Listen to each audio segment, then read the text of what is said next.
Voilà, dans les soucis qu'on a informé, nous tous encore une fois, nous avons combattant Oyo, Messani déjà, Boyebi, Soyeli Kambozali, il y a toujours dans les médias les amis de Wechi pour appeler ça Sango. Boketua Yambo, Mbote, Boketua Yambo. Mbote. Obagi Malili, la Monoza Libana Malili. Bana Ukraine, Babaki Malili, Banga Malili. Attends, Malili, mais Libanda, tu vois, Ukraine, peuple à Libanda. Un mois Yango. Baboko Soukabiso pour la Congo. Voilà, combattant Isso. Mbote. Ouais, en tenue militaire déjà dans mon lit. Toujours. Ils ont tenu à Maki. Et ne m'a pas combatté. Il y a comme si malade jusqu'à ce que Congo soit libéré. Mais tout ça m'a pas fait mettre. Mbote mingi na ba combattre surtout en France. Voilà, donc le autre a deux dossiers. Dossier à Liboso Zali, accord à Kampala, finalement ils ont signé entre un veto le gouvernement la Bisso. Voilà, tu remarques que soit là, nous avons accord. Voilà. Et puis deuxième point, c'est vrai que ils ont un concert le 21 décembre. Il y a Jubin Piana dans la zone de Paris. Tu as vu que si tu as déjà visa, Karaté va quitter vraiment le terrain. On va mettre un spectacle dans la banque, on va faire un spectacle dans la zone de Paris. C'est vrai que nous avons combattu vraiment d'accord jusqu'à maintenant. Mais bon, tu remarques tout un point de vue à quelques jours, parce que tu as à 5 jours ou 6 jours dans le concert. 5 jours, enfin, nous sommes lundi déjà. Vous allez vraiment côté la Makambo. Alors, premier dossier auquel tu as moto, la Makambo, il y a l'accord, il y a Kampala. 1-23, gouvernement, donc il y a Moganabiso RDC. Bah signé, et puis bon, voilà, donc on a évité Boketu au Kolobanini. Merci Mingi, papa Alim Yanet, la négociation était le Yamunene Tandi Yamunene ya www les amis de Wets rdc.com télévision Bazako Landabiso. Partout dans le monde de Mobimba. Bande Konangai, nakanisi naloba mais nazako continuer koloba parce que so na lobité nga nazako ka motelo nakati église. Il fait na terre la papa tunanga ba telemana. Zongi si lokumu nangai et pas ya Dieu tout puissant Nzambe ya Congo. Nzambe ya pambola ki mabele ya Congo. Nzambe atinda ki biso tobota manakati ya Congo. Nzambe wana lelo bakoko na biso bakufa plus de 10 millions na tanga Léopold II. Na tango ya occupation ya JB Wera Kofi Mende André Kimbuta plus de 12 millions de morts. Nzambe ya papa Alain Moloto Boti Kabiso te Nzambe ya Arma Tungulu ya Floribert Tiebe ya Fidel Bazana papa Limia makambo ezoleka na Congo eza somo papa Limia makambo oyo ngana ndeko na ngai komanda eso bien parler peu ba combattant mokili mobimba toyebisaki bandeko na biso ya Kinshasa ke moto wana aza ndeko na biso te azali mopaya moto wana aya mission Arido Hippolyte Kanambe le fils de Christophe Kanambe aya mission na Congo pour exterminer le peuple bantou lelo Kanambe na Kengo Adondo na mokolo wa Pombo bakokisi mission na bango toyebisaki bango ke concertation de ezalaki théâtre o Kanamba zui victoire na S ezalaki théâtre balongolaki babaokanaki na oni Beki Muna mokonzi ya oni na babakor ndenge makabetselema baaméricain balobi no invento lokola diaspora congolais atelemeli mboka na ye moyen bazwa Goma ti babutembo ezalaki te ifale baévacue M23 bakende na Kampala po baintégre bango na armée congolaise. Lelo tomoni asali amnistie soi-disant amnistie mona amnistie ayeko ebelango na mukolo ari di Hippolyte Kanambe moya amnistie oyebelango na Congo amnistie wana za bango nyonso te bon bazali frappé par amendement international à ba crime contre l'humanité et ben bazala vraiment amnistie te je crois que et puis papa na expliquer lelo na moya lelo moto o asali premier crime contre l'humanité c'est lui-même Ari Hippolyte Kanambe a massacré bato na ba Congo na Buja du Congo a massacré bato na Équateur na Chingi na Kisangani pe lelo na Congo mobimba lelo oyo asali bakor na bango ya lokuta ya ba Rwandais ba Tutsi pona ko exterminer peuple congolais yango ngala lobi destin ya Congo eza na maboko ya ba français te ya ba belge te ya ba américain te ba diaspora congolais bozwa ki responsabilité ya Congo en main lelo makambo yuti koleka wana bakor bango basali tomon lelo ke nalandaki mende avant-hier na bengaki yobe na bi papa Aline atama lelo tomoni nini Coutinho Ferland aboma na ye moto te Coutinho batela ye minduki mais lelo Coutinho bakatela ye 10 ans mais bato oyo basali bacrime contre l'humanité bango na bazotambola na bajeep na Congo baza kolala na hotel Venise baza kolala na hotel Fleuve baza kolala na bamemling na Inter na Inter yango na lobi merci papa Limia na ndenge otikeli biso etande oyo po toexplike peuple congolais ke nous biso ba congolais toza ba esclave toza peuple moko toza maudit parce que toza ko comprendre rien que un petit pays lokola Rwanda na complicité ya bandeko na biso ba préférer lelo ba humilier biso na miso ba Camerounais na miso ba Congo Brazzaville na miso ba Gabonais po makambo ezo oleki na Congo lelo na kata Cameroun ba kolinga te ke un Rwandais touch a ko diriger bango makambo ezo leka na Congo na Zaïre ekoki koleka na Brazzaville te makambo ezo leka na Congo ekoli koleka na Tchad te même na Centrafrique ekoleka te mais lelo ba Congolais to bibi ba zoba to peuple moko maudit nazo koyeba te toza ba maudit peuple congolais ba yebika kokela ba église komela ba masanga kosa makambo oyo ebele mais makambo ya Congo toza ko expliquer ya minene baza komona biso ka ba fou yango tolobi ke biso to otika bitumbo te merci vraiment na papa Cyprien Wet merci na papa Alimia na ndeko tikinga na expliquer ke Kanambe complot na yo ozala échec ndenge yo bomi ba congolais ndenge obomaki Floribert Echebeya ndenge obomaki Arba Tungulu yo pe kokufa ndenge wana ba complot na bino bosala na ba kengo adondo etali biso ba congolais te nous les diaspora to ko résister jusqu'à la libération totale ya mboka na biso to ko kozala humilié devant ba africain nyonso te tomonaki Mandela bundaki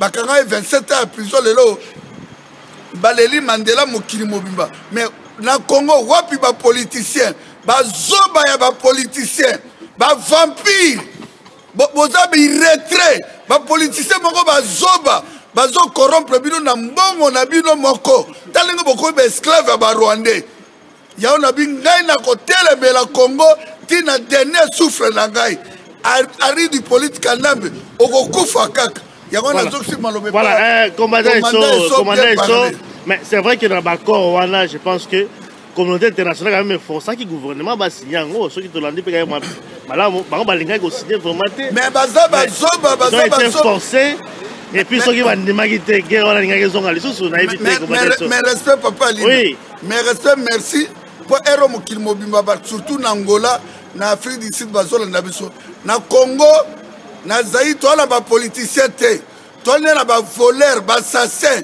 o makambo oyo basali na ba Congo bana na bango pe ba ko payer bana ba police disant ba politicien au Congo ba ko payer quel accord M23 c'est ba Rwandais ba tuchi M23 ba Congolais ba zakunate ezali ba militaire Kagame na Museveni lelo ba tchèque de kona bango Roubert azana Kinshasa na Bisengimana na Arido Hippolyte Kanambe quel accord o lelo ba kona bato ba bomi plus de 12 millions de morts ba ko humilier biso nengo ya on a dit diaspora congolais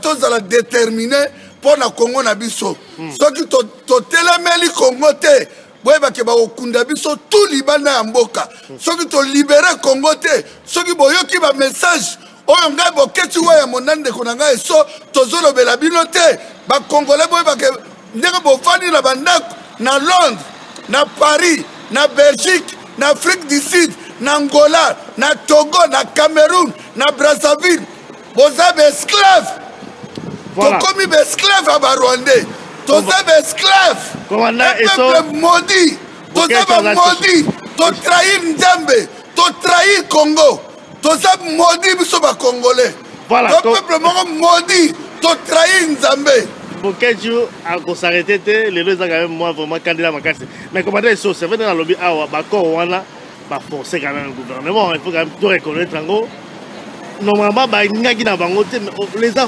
forcé la communauté internationale est-ce que ça va na mike sont quittés alors stabilité continue on répond ni eso alors mais respect oui est-ce que ba congolais wana ba matin faïlu Makila, et Bela, Congolais, tous les politiciens, oh, Bazala qui sait ça, Bazabala Mike, est-ce que Babo Sali que Congo est en occupation? Babo Sali Ango, commandant Sobia parler Loba. Je pense que Négo Lobi qui va forcer Bango c'est faux.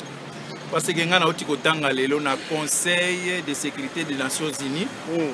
Bazolo Baboeba Lobi. Baza d'accord na amnistie au basali ba rebelle. Baza nango d'accord te. Balobi il faut bateau basala qui va crime base à la juger. Oui bon on est là ba ONG international. Non Conseil de sécurité des Nations Unies. Oui. Ngana na lobi na tanga ki. Mais ba accord wana ba on peut la carte. Accord wana hein balobi bateau au basala qui va crime il faut base à la poursuivi et juger. Omoni balobi yango très bien. C'est ça qu'on a dit également. Il y a un lobby ba bi amnistie wana ils a bango sauter. Ba commettre ba crime bon dans la format jugé. Non place wana yo Zolanda discours ya Lambert Mende. Non c'est là ba accord également accord au bango ba signé parce que omoni ba biloko biso tozoloba to sito loba yango omoni to loba ki yango ke système au Kanambe azo mema ba politicien o yakin biso ba combattant to leka dimension wana to ebisa ki on a émission na to lobi ba sali tout po ba pousser M23 abima libanda après ba sala ba accord na bango ke M23 aza désarmé na ko ça c'est faux parce que biso to na ba information que M23 pour le moment bazo se retrouver na côté ya Lonzori côté ba kuna ba sala ba massacre ko leka même ba sala ki na côté ya Bunangana okon na ke na côté ya makambo ya ba accord oyo zoloba ba accord oyo zoloba ba accord ba signé wana Kanambe a pu signer ba accord wana na même parlement na biso ya bango parce que na congolais na kota ki bango pété parlement o ya bango baza au courant ya biloko Kanambe a signé parce que biloko on a Lambert Mende azoloba na monoko na ye eza biloko ba signé te pour preuve que dango toloba ki ke bazo linga ba faire signer M23 ba accord pour ba intégrer armée wana na kati ya armée na kati armée na biso Lambert Mende aloba c'est faux il n'y aura pas des accords avec le M23 babande ko considérer M23 comme des terroristes comment les terroristes bozuye boye ko intégrer na kati ya gouvernement na kati ya armée nationale Mende ka ninga lobby le ministre Mende lobby effectivement ba Soudan là ba ko intégrer armée te hein. Non, wana azoko saba congolais. Oui, faut pas intégrer. Nous sommes des combattants congolais. Mais wana azoko saba congolais parce que combattant congolais quand on dit combattant a comme un esprit mosusu. Wana eza langage na bango basi ma mesana kokosa. Vous comprenez? Mende ninga za wana ayebi bien que ba peuple oyo nini M23 ba accord ba signé Menda marionnette. Ba accord o ba signé na M23 a cause récompenser na ba poste. Nenga ko boma o ba bomi ba to récompense na bango ba ko pesa ngo ba parti politique ba il faut ça la partie politique une fois to kana bien ba longi ba élection de ba se retrouver ba retrouver pour longi ba élection to kana bien récompense ya M23 ba ndeko na biso ba congolais boye baté récompense ya M23 na massacre na génocide o sali na est ya Congo ba kozana na Kinshasa de ba ko pesa bango ba poste 3 ba koza bien payé pour na ko banko Ponini basala mobulu te tandis que ba peuple congolais bango moko baza bien baza payé te mais M23 a koza obligé à payer parce que a sali massacre a bomi peuple congolais donc a sali ba génocide ba koza ni récompensé pour la question que Lambert Mende azanaye marionnette oyo azo sali la libumu na ye ayebi bien vérité que nini M23 ba signé ne ba accord à intégrer armée nationale et basa la partie politique donc pour nous que ba accord est signé très bien que cesser le fait il y a lokuta oyo M23 les lois à côté à Ronzori baso sala sous ba massacre pour les quand même oya ya liboso donc bande na biso bolanda Lambert Mende te onyo so balobi ke ba signé ki ba accord wana eza ba accord ya lokuta ça veut dire M23 bazina poste à M23 à intégrer na s'intégrer en kati ya mboka na biso c'est ça voilà pour aussi ça dossier wana boke to lo ba siko nini ndenge bino loba awa siko espoir ezali susute hein to lo ba nini mais respect espoir eza munene oui il y a ba patriote ba nationaliste ba diaspora or toza déterminé to le kaka tozolo ba makamba buzo baté to on a problème très sérieux nous sommes abandonnés nous toza bo fele il y a aucun pays du monde oya kokote la biso donc pour nous sauver mboka na biso il fait biso mo ba diaspora tozala uni ba yoka biso ba oyo ka toza koloba po na koleka elengite na bunda 17 ans ya combat on aza ki réfugié na boma musique na ngai na le kaka po na loba kalika moko mbula mobimba toza déterminé Kanambe koyoka biso na maloba te Kanambe akoyoka na biki te. Kanambe asali destin na ye a rempli mission na Kengo Adondo. Kengo Adondo alobaka ke ye aye pona ba Congolais te. Ye aye pona ye eloko balukaka na mission na bango ba réaliser 20 ans ya occupation o lelo ba Rwandais ba na tête na biso. Papa li movana na poto. Soki moyibi akoti na ndako no asoccuper na 4 chambres, chambre ya bana, chambre ya yo na salon. Ayebi contrôle et place au bomba kambongo. Moyibi ona kokoma makasi so tikiye po Kanambe za fort pour nani. Lelo so contrôler richesse à Congo. A komisi ba Congolais ba nyama. A komisi ba politicien tout na Congo na Kinshasa politicien zate. Nazako lo bango avec force. Même avec rigueur, na Congo tozala ba politicien te, bango tout baza ba corrompu. Moto alingi mboka na zate à part biso ba diaspora. Mais tolobi na Kanambe baza la problème très sérieux na biso. Tokotika yete, tokotika tozala humilié bote, tokotika lelo ba Rwandais ba tout. Ba nyata biso na mutute. Ya tolobi biso ba diaspora to s'organiser na Belgique, na Paris, na États-Unis, na Canada, na Afrique du Sud. Tous à la bomboko, tokotia bambongo na biso s'il s'agit tokozo ba mercenaire to bunda. Lelo mais respect. Lelo États-Unis négocié na Bernardin. Yeb Sangai États-Unis a négocié na Bernardin. Lelo ba M23. Ba oka ba Bernardin. Kanambe azoka Bernardin. Lelo Kanambe azo négocié na bandeko na ye. Yo somoli depuis 1-23 Buna Bitumba. À part Bosco Tangana Yemoko, akena ko mitika na la époque Kagame na Kanambe balinga ibabomae. Yebisanga moto oyo Kanambe akanga. Metala Kisasa ninga zo sakana. Akangi Jomi Ndongala bakosani o Jomi a violé. Lelo Coutinho Ferlando ye. Bakatela ye 10 ans. Yebisanga moto ya 1-23 o bakatela ye 10 ans. Coutinho asalanini. Coutinho Ferrand la salani. Asala misti. Et pas bandekole Maghreb bimisi ba bandekole biso dans comme nani. Chaloupa bimisi bango. Bon pourquoi on ça Dieu mité? Pourquoi on ça Dieu mité? Dieu m'a salini.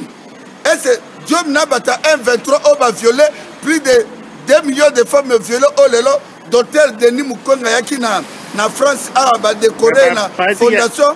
Il y a Dieu mais les problèmes à viol mais est-ce que au sommet Dieu place à viola papa tout ça dans la bande de Dieu ndonga la kufeli biso les mêmes choses dans ba les moloto na ba Floribert Tchebe na ba Arma Tungulu yango papa Alimia merci nzambe apa molona ndenge lelo tikeli biso espace to ko expliquer ba to problème ezole kala Congo diaspora congolais ceux qui botaient la mité, Toko Fabiso tout Libanda, ceux qui t'ont simi Minduki te, Toko Fabiso, il fait aussi ma Minduki. Il y a les seules occasions, aussi ma Minduki. Toza 10 millions, sur aussi 1 million de Congolais, simi Minduki. Belgique a aussi rien. Pour Belgique, c'est un pays pauvre. Oui, Belgique, il est là, et ça, c'est riche, na richesse à Congo. Minduki parle à Congo en fait. Ah ouais, papa. Oui. Mouzero la désiré Kabila otayi libandati.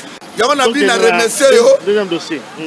Tokele na deuxième dossier na remercier yo na message au parce que diaspora congolais nous sobala na biso que libération Congo eza na maboko la biso ba congolais. Voilà, deuxième dossier ezali concert au le 21 parce que bozali quand même mobilisé pour que ba combattant ba route un peu partout par rapport là. Et la dernière nouvelle, tu as vu que Jiba du bizarre va ministère na ye ba ko makala milité donc dans 5 jours concert en tout cas ils prévu dans le Zénith de Paris donc c'est confirmé c'est confirmé entre temps nos combattants bolobi akobetate donc on a joué à 5 jours de concert tout le bani Bokechu merci papa Limia au moins makamba Congo ngana ko kata na monde liete JB aza opéser rien même aza leti goutte ya litanga na kata fleuve Congo Jibe lelo Jibira ba utiliser ba manipuler na ba Rwandais qui a reçu la défi. Yango pona biso tunayebi ke Jibira auto ko 28 visa ba pesi. Ceux qui ba français ba pesi 28 visa et n'ango pas de problème et ça ba corps diplomate diplomatique oyo ezosalema toyebi ke bazolunga babouge badiaspora ke bakoka kotufe bitumbo tolobango bandaka kala ke moto akoki kotufe bitumbo oyo aza te yango biso tobeleli awa toleki mpo na nini tolobi diaspora nyonso ya Belgique diaspora nyonso kobanda na mwana 18 ti likolo biso tu direction na France kobanda na bandeko na biso baza na France mokolo na le 21 décembre lelo totikali na 5 jours à 6 jours ezali jour morte tokosala tokomona jibe place ya koleka amema bapresse oyo amemi ya RTLC meme ya Kigali meme oyo ya Uganda tokomona démonstration ekosalema biso toza koloba ke libération ya Congo décès ya Congo ezala maboko ya biso badiaspora jibe alekaki asalaki definiti aréaliser promesse na ye aye alakisi ke aza mobali alakisi ke aye amatie abima na badiaspora congolais bo biso na commandant eso epi na bapatriote partout dans le monde toza na confiance ya nzambe na biso toyebi ke nzambe akolongisa biso na bitumbo toza nango ya nango likama mo ndenge te oyo ekobelisa biso mutu non nous sommes déterminés tokokende tokosala voilà donc elango likambo ya gravité ke soki boketi wa yamba lela ube so lela po jibe tango to bandoko ya poto jiba bandako ya poto ba congolais mutu babando yamba ye oyebi yango lelo jibe congolais moko linga album nete babeta yango na ba fête te soka sali de faya rendez-vous eza le 21 décembre tozo zila jibe ya lelo to sekna bandeko nyonso ya France ya Londres bana Londres Angleterre kobanda na Manchester na Birmingham na kati ya Londres bana Londres bana Angleterre bosopana bino tous les 21 décembre awa bana Allemagne bosopana bana Suisse bosopana bana Hollande bosopana bana Belgique bosopana monde entier tolakisa démonstration ya force na remercier France 24 depuis tobanda bitumba oyo lelo France 24 salipe eloko moko bien et la kisi ke bitumba na biso malgré babana ko étouffer ngo na ba chaîne mosusu même na Belgique mais tout le monde France 24 et tangi pe comme ba combattant tobi ke kozala apocalypse donc ekozala la fin du monde ekozala la fin vie à jibe ko disparaître comme na yo etikali 6 jours et ko yokala lisu na Congo te jibe oza maudit kobanda na yo tina bana na yo tina famille na yo oza maudit yo elongi mabe mine katala na kati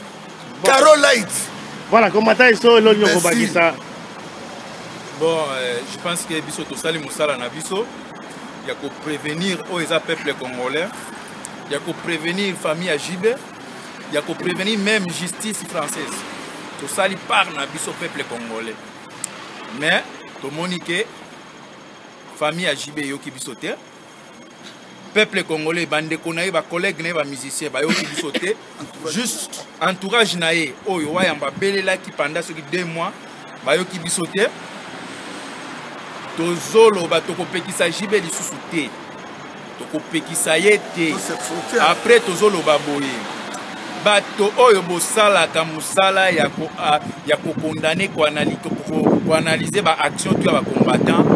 Jusqu'à présent, le lobby est l'autre côté, le petit cité, le lobby est l'autre côté. Combattant à ça, l'action à noter. Tozo monake bozo kende kukumisaka jibe, bozo bendaka jibe pembeni, bozo laksandenge bato aso bi babiye, bozo nano ba analyste na ba site na bino wanati. Komoni. Mais biso tozo senga na diaspora mo bimba place bozali. Bo combattant ayebi, misala ba action na biso ndenge elikama. Soki lelo justice français et lobby que baza compétent biso to kolakisa bango que toza compétent to kolakisa bango compétence na biso à la manière des combattants omoni tozo senga na bino ba combattants boya ebele eloko oyo eza eloko ba combattants eza défi à ba Rwandais ba défier diaspora congolais oyo zo bimisa mutu etele mapo et défendre ba droit ya mboka na bango lelo ba tie ba paquet ya bambongo pona kodiko ya ko défier ngai na yo congolais oyo telemaki po lelo ba banda lobake na Congo génocide des ali ba banda lobana Congo ke ba viol les ali ba moni ke to déranger bango ba Rwandais oyo za kanambe achi mbongo pour aya ko défier ngana yo to senge pa na bino jour wana bo bima ebele bo luka ba moyen tout de transport bo à partir de vendredi bo mandatia ko bima to puta na biso na Paris pas marche ezali quand même marche ezali après naza ko senga naza ko loba boye il y a une marche qui est autorisée après nazo loba boye pona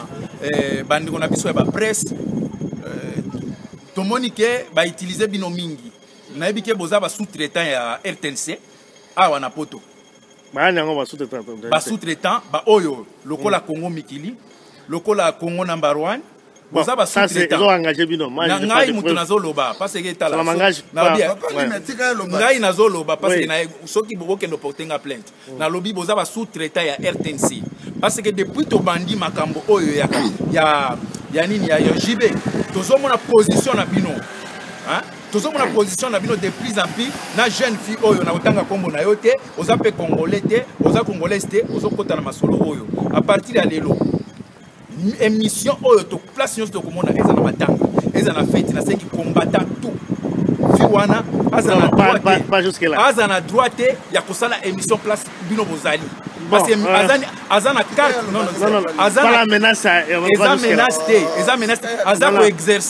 aza ko exercer qui journaliste na ndenge ya tu vas sauter une comboté mais quand même na lobby boy na taille comme na lobby boy aza ko exercer oh eza une profession ya yete azana carte ya preste.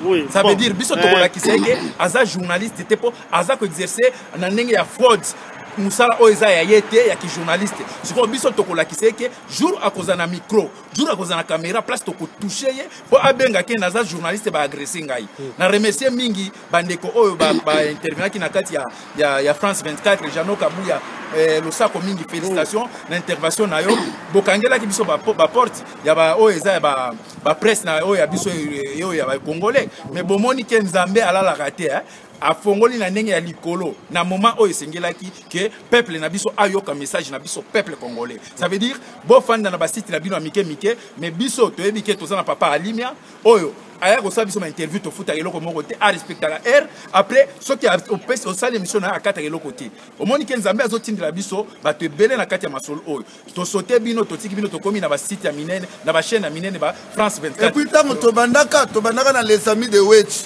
na mabela malamu lelo o tota ko loba voilà aussi ça ouais twana ndeto leo to bingai peuple Congo mikile ko ki ko exister en Europe bokota kate otanga mi congolais Congo mikile il y a 150 000 pardon botanga Congo mikile mais respect ça n'engage moi boketu wa ba funda ngai ponga na sala Congo mikile on ezala na kima ba okosa o boketu yo soko leki aner et gagne la rabiso ok balia $150,000 ya kanambe pour passer la propagande ya kanambe na Moïse Katumbi ya ngoto lobibo lelo oyo Congo mikili yo ngai moto na sala bino na Europe po boye bana lelo za maudit journaliste à Congo mikilo to zoye bozo bando bo tiango to na kata combat tozana pas menace à journaliste je pense to lobi toza na combat au toucher Congo to toucher yo moto moko obanga asate nga na kobanga eloko moko te naza koloba boye